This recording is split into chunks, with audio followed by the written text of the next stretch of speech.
A madman run amok on an unexplainable island where super science has gone horribly wrong and carnivorous creatures are chowing down on the soldiers stationed there. You are a member of a clandestine cleanup crew sent in to clear the air of this tropical hell before the clock runs out. Rocket to Russia is a sci-fi survival adventure one-shot RPG in the vein of Contra and Predator, with a mysterious island in the literal middle of nowhere as its backdrop.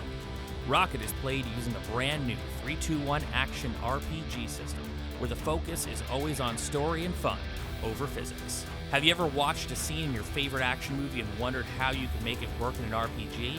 Like dropping a Macho Man elbow on some Martians, or firing a rocket launcher while jumping off a skyscraper? Action makes it simple with rules that run off a single D10. Just let the game runner know what you want to do, and make it so with just one roll. 3-2-1 action is for everybody. And it's the perfect system for cinematic storytelling, whether it's 80s action, crime drama, haunts, heists, mysteries, sci-fi space operas, or weird westerns. 3-2-1 action has got you covered. The Kickstarter launches on Tuesday, February 9th for Zine Quest 3, and will include the rule set for 3-2-1 action, as well as the starter adventure, Rocket to Russia. So get your cheesy one-liners ready and those dice hands rolling, and join us for some action. February 9th on Kickstarter. Ahoy! Joe Buddy Hambone here, and I'm back again with a brand new coupon code from our friends over at Noble Knight Games.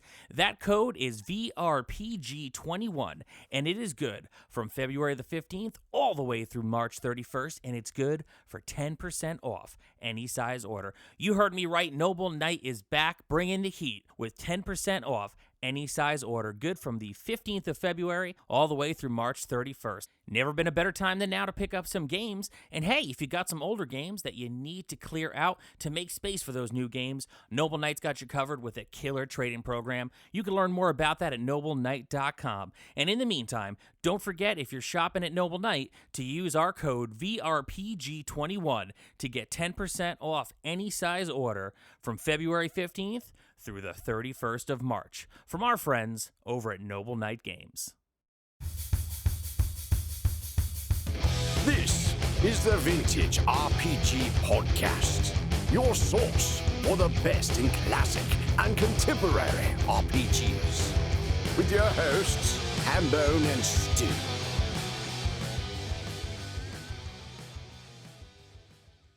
Welcome to the Vintage RPG Podcast, coming at you again from the clubhouse hidden somewhere in the swamps of New Jersey. I'm John Hambone McGuire, and with me, as always, is the editor-in-chief of Unwinnable.com.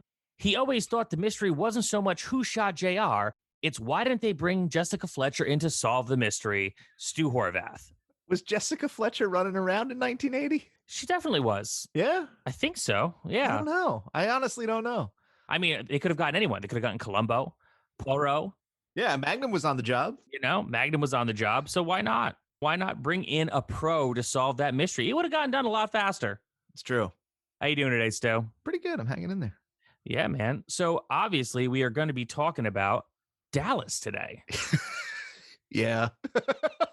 You know, after all this time owning the thing and just like knowing that it exists, I still don't believe that it exists. Like, it's just such a head scratcher, you know? It's one of those things that I know over the course of over 100 episodes, we've definitely referenced several times, and we've never gotten around to actually talking about the Dallas RPG. And I, too, believe that it's a thing that, like, if you had told me I had made it up in my mind in, like, some kind of, like, milkshake at, like, 2 a.m., like, fever dream, I would believe you. Like Berenstain Bears. Yeah, because it doesn't fit in my head canon as an actual RPG that would have come out in the early heyday of RPGs, yet here we are. And we're going to talk about Dallas. So, Stu, without further ado, why don't you tell our listeners about Dallas, the RPG? So the crazy thing about Dallas is the fact that it is almost the very first licensed RPG. That being an RPG that adapts kind of material from stuff from another medium. The first is a sort of overlooked game that came out from Heritage, the miniature manufacturer, called Star Trek. Which makes sense to me. Right? Like, Star Trek is nerd stuff. I get that. That came out in like 78 or 77, and nobody really noticed it because so Heritage sort of was putting out these miniatures. It was basically a game in support of their miniature line. It was an interesting sort of model, but like it didn't make a splash. People overlook it when they talk about licensed games and think that Dallas is the very first, but not. And for those listening at home who might not be familiar with Dallas, now Dallas was one of the first truly long-running television shows. It ran from 1978 to 1991. And to give you a little wrap-up of the plot synopsis of what Dallas was all about, here's the description from the IMDb. J.R. Ewing, a Texas oil baron, uses manipulation and blackmail to achieve his ambitions, both business and personal. He often comes into conflict with his brother Bobby, his arch enemy Cliff Barnes, and his long-suffering wife, Sue Ellen. Dallas. Yeah, man. Like Star Trek is a thing, right? And Star Trek during this time, it's in syndication. It's earning that cult status. And it just makes sense on the nerd level to be like, okay, we're going to make a role-playing game out of Star Trek. Dallas, though, Dallas is like a different order of business. Like this thing is a juggernaut of pop culture. When SPI, Strategic Publications Incorporated, acquires the rights from Lorimar, it's right before the Who Killed JR episode, which like is the first modern cliffhanger on TV. It transfixed the nation. 8 months go by after JR gets shot at the end of season 3. There's like endless newspaper articles about this. Like Larry Hagman is like a celebrity, the fellow who portrayed JR on TV. The Queen Mother is known to have had an interest in who shot JR. And she was like, I'm not going to ask, obviously hoping that he would tell her. And I mean, how does Larry Hagman say no to the Queen Mother? I mean, because he probably would have gotten shot by his producer if he told. I mean, this is all true. And that being said, to help everyone really understand the scope of this, the mystery was not resolved until the 4th episode of the 4th season. Not even the first episode. When they come back from break, they make you wait to the 4th episode. It was titled Who Done It? It aired 8 months after JR got shot, and they had an estimated 83 million viewers tuning into this episode. That estimation is more than the people that we know voted in the 1980 presidential election. It's crazy. It is crazy. 75% of people who had a TV in the United States tuned in to that episode. That's insane. Right. And with that being said, how many people you think actually bought the Dallas RPG? That's the interesting thing. So like SPI buys this license thinking it's a slam dunk, like we're going to bring role playing to the public. And it's right. Like they released, I think in October of 80. So it's like right before the Who Done It episode. On paper, it's such a slam dunk. Like we're going to put this thing in. They printed 80,000 copies of the thing and no one cared. Just no one cared. Like a lead fart in church. Yeah. The art director for the company said that they printed 80,000 of them, but that was 79,000 more than anybody wanted.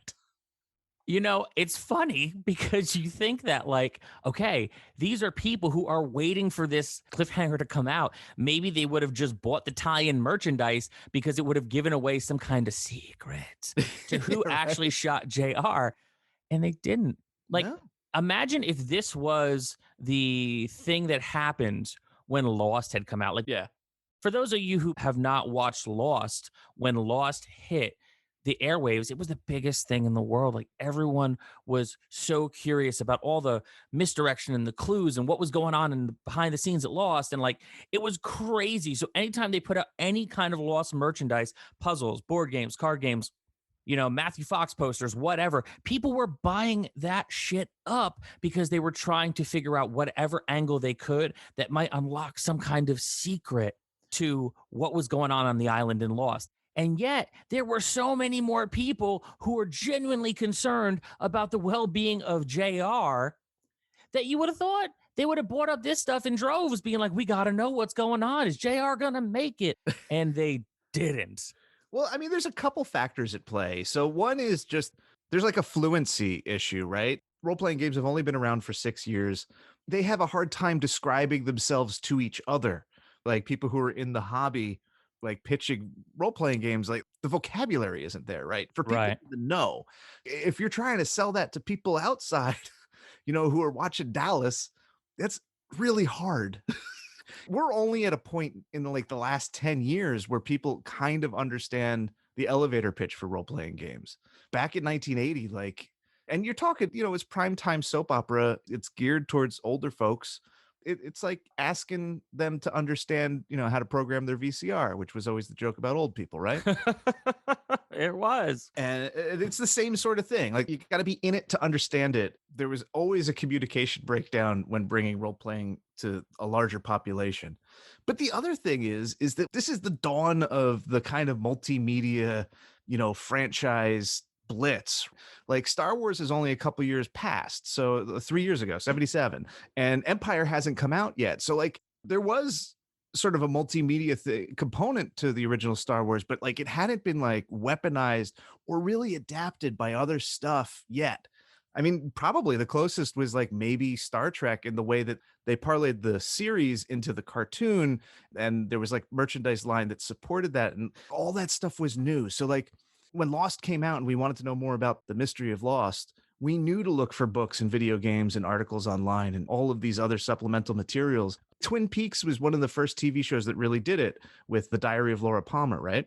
Yeah, you're absolutely right about this. Yeah, like, that was an actual book that you could get in a bookstore that tied into this TV show that was like another on TV compelling mystery that people were into. That taught us kind of to look for these things. When Dallas came out, like, most things had like maybe a board game tie-in. I feel like that was even really only starting to happen in the 80s. I feel like my $6 Million Man board game was maybe late 70s, early 80s. Like, that framework for it just didn't exist yet.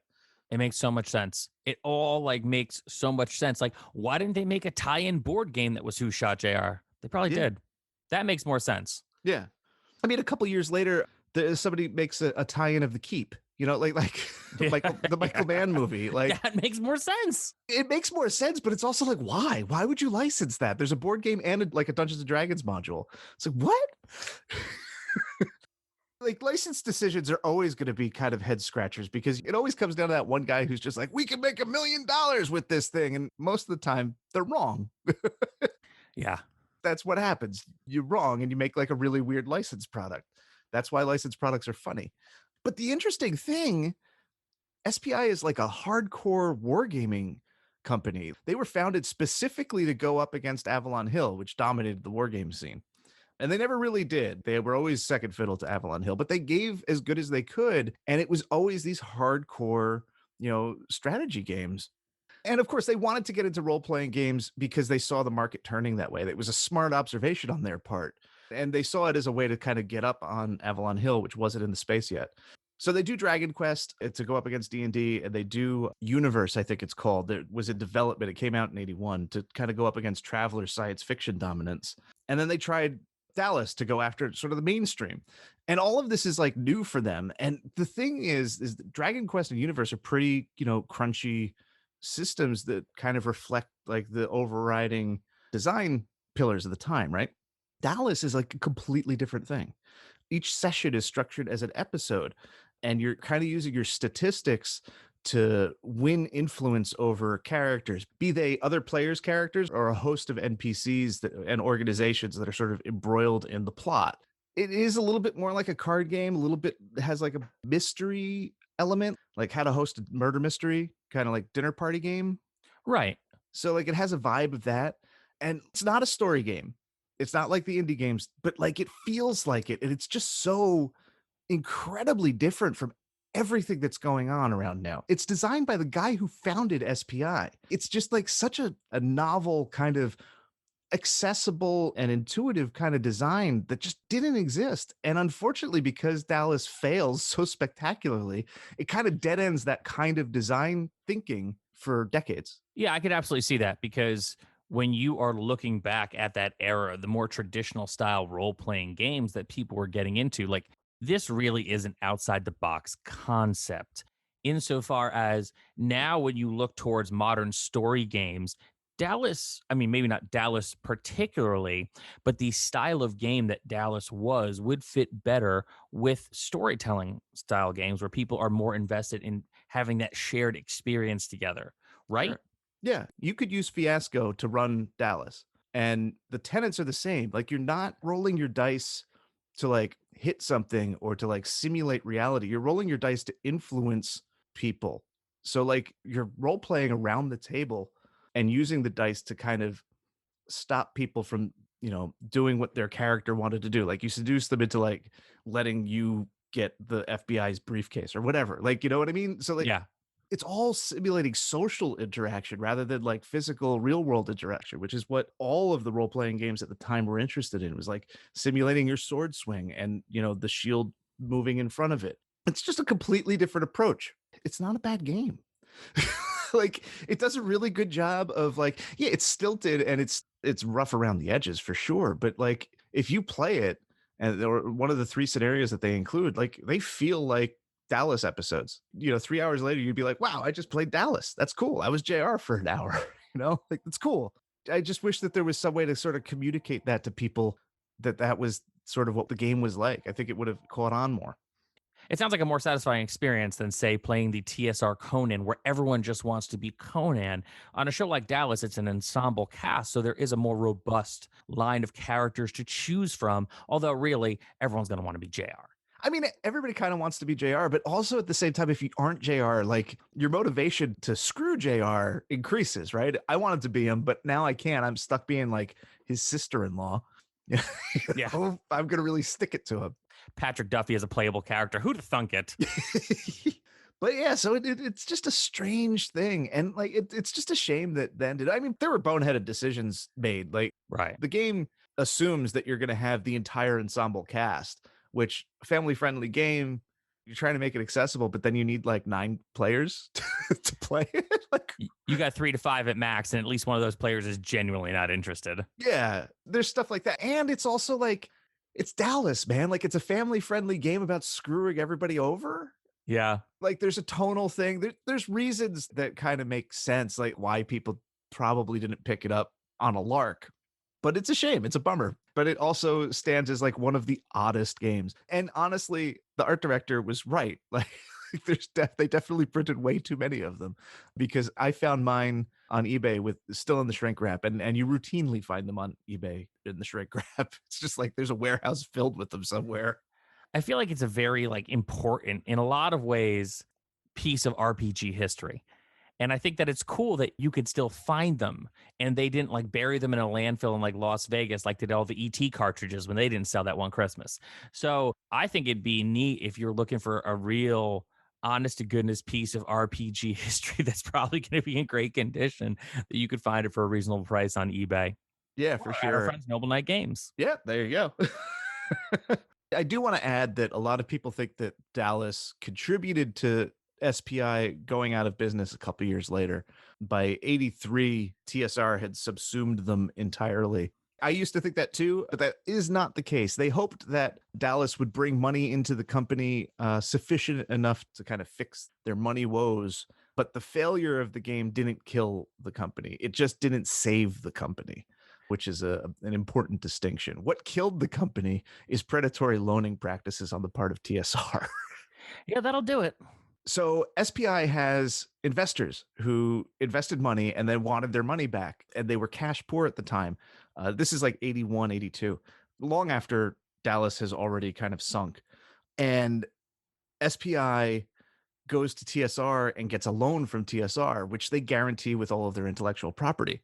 And they pay off their investors, and they're like, all right, this is awesome. So we're broke, but we're broke even, and we can start over again. And then TSR calls in the marker like 2 weeks later.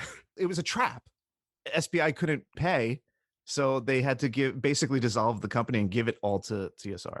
Was TSR located in the Jersey portion of Wisconsin? Did I miss that? There were 2 publications that SPI put out. One was Ares, which eventually sort of got folded in as like the back section of Dragon magazine. And then there was like, I think it's called Strategy and Tactics. Of the 2, it's the magazine that was longer in the tooth and a little bit more stodgy. TSR wasn't interested in it, so they just canceled it, and they never refunded people's subscription money. Real dick moves. It's one of those things where like people forget that TSR had a really bad rep in terms of like their business practices. And like this is maybe one of the best examples of how like awful they were as a business entity. Like it's just gross. Well, there you go. Stu, do you have any final thoughts on Dallas? It looks like a TV guide cover, to be honest. Like It really does. Larry Hagman's just there with a big crap-eaten grin. Like nothing about it inspires confidence, but there is actually a decent game at the core of it. Very cool. Well, folks, this was another amazing episode of the Vintage RPG Podcast. We are stoked to finally have had this Dallas conversation, no longer with just each other, but with you all. So we will be back again next week with some more cool stuff for you. Stu, in the meantime, where can people find you? They can find me on Instagram at Vintage RPG, posting things. Well, actually, Dallas is already on the feed, but I've got plenty of other weird crap to share with you every day. Very cool. You can find me on Twitter at John McGuire RPG. Yes, I changed my Twitter name. Felt like it was time for a change. I still tweet about board games. I still tweet about cute animals, and I still tweet about Dungeons and Dragons. You can follow my day-to-day adventures in podcasting and life over at John Hambone McGuire. And you could check out my RPG on Kickstarter for Zine Quest 3, Rocket to Russia. It's live right now. You can also check out our Patreon, patreon.com/vintagerpg. We've got early release episodes. We've got a killer Discord community that we'd love for you to be a part of. We've got a behind-the-scenes look at Stu's upcoming book. You get a behind-the-scenes look at my RPG, Rocket to Russia, as well as some other pretty cool stuff. So definitely check out our Patreon, patreon.com/vintagerpg. And don't forget to rate, review, and subscribe, because your reviews really do help other listeners to find us. So for Stu Horvath, I'm John Hambone McGuire. May the dice always roll in your favor.